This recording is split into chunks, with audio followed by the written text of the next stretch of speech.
Hello friends, आज हम करेंगे बीए फर्स्ट ईयर का इंग्लिश का chapter first choosing universe by Stephen Hawking and Leonard Mlodinow. ये सभी स्टूडेंट्स के लिए इम्पोर्टेंट है जिनके पास ये चैप्टर हो, चाहे वो कोई भी यूनिवर्सिटी हो, स्पेशली ये प्राइवेट के स्टूडेंट्स के लिए हैं। चलिए शुरू करते हैं। Universe and its components have always been surprising for man. जो ब्रह्मांड है यानी यूनिवर्स, उसके जो कंपोनेंट्स हैं वो ह्यूमन बीइंग्स को हमेशा क्या करते रहे हैं, सरप्राइज करते रहे हैं। Man has always asked such questions, how did universe come into being. यानी कि ह्यूमंस के हमेशा ये क्वेश्चंस रहे हैं कि कैसे ये यूनिवर्स कैसे बना था, क्या पहले की चीज़ें थी, कैसे इसका जन्म हुआ था।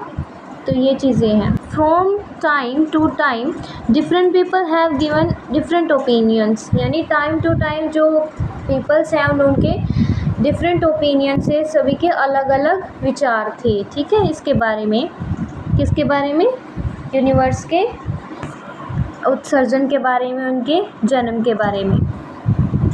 बोशोंगो people of Central Africa thoughts that universe came into being because of God Bumba. जो बोशोंगो पीपल हैं सेंट्रल अफ्रीका के, उनके क्या थॉट्स हैं, वो सोचते हैं कि यूनिवर्स कैसे आया, यूनिवर्स गॉड बूम्बा की वजह से आया। जो मयान पीपल हैं वो क्या कहते हैं, देखेंगे। Mayan people thought that it came into being as a result of gods error and trying making man. यानी कि मयान जो पीपल्स हैं वो सोचते हैं कि जब भगवान जब ह्यूमंस को बना रहे थे तब उनके जो भी सुधार हुए, जो गलतियाँ आई, तो उनका ये एक रिज़ल्ट है। ठीक है।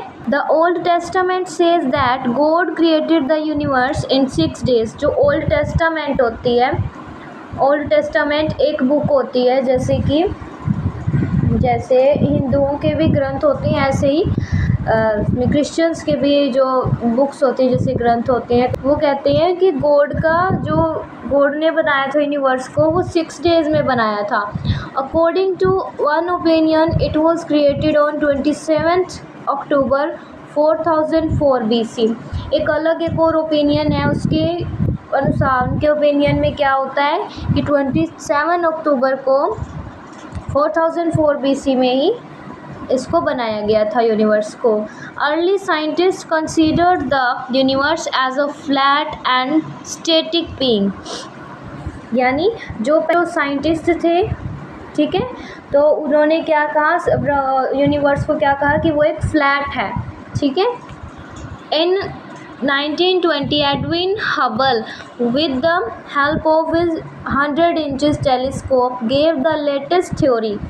जो एडविन हबल थे उन्होंने 1920 में क्या किया, 100 इंच वाली उनकी जो दूरबीन थी उसकी हेल्प से उन्होंने नई चीज़ें, नए सिद्धांत दिए। तो क्या उन्होंने सिद्धांत दिए थे, by analysing the spectrum of light emitted by the cosmic object he declared that they were moving away from us.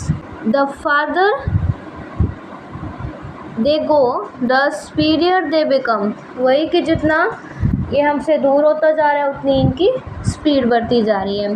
He said that universe is expanding continuously।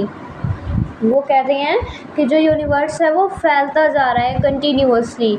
Universe must have been smaller in the past. Universe जो है, जो past में, पहले के time में universe जो बहुत small होता होगा, उनका ये ओपिनियन है।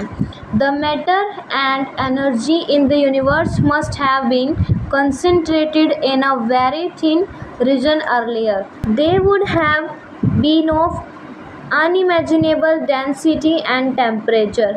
यानी कि इसकी इतनी ज़्यादा डेंसिटी है, इतनी ज़्यादा हायर टेम्परेचर है जिसको हम इमेजिन भी नहीं कर सकते।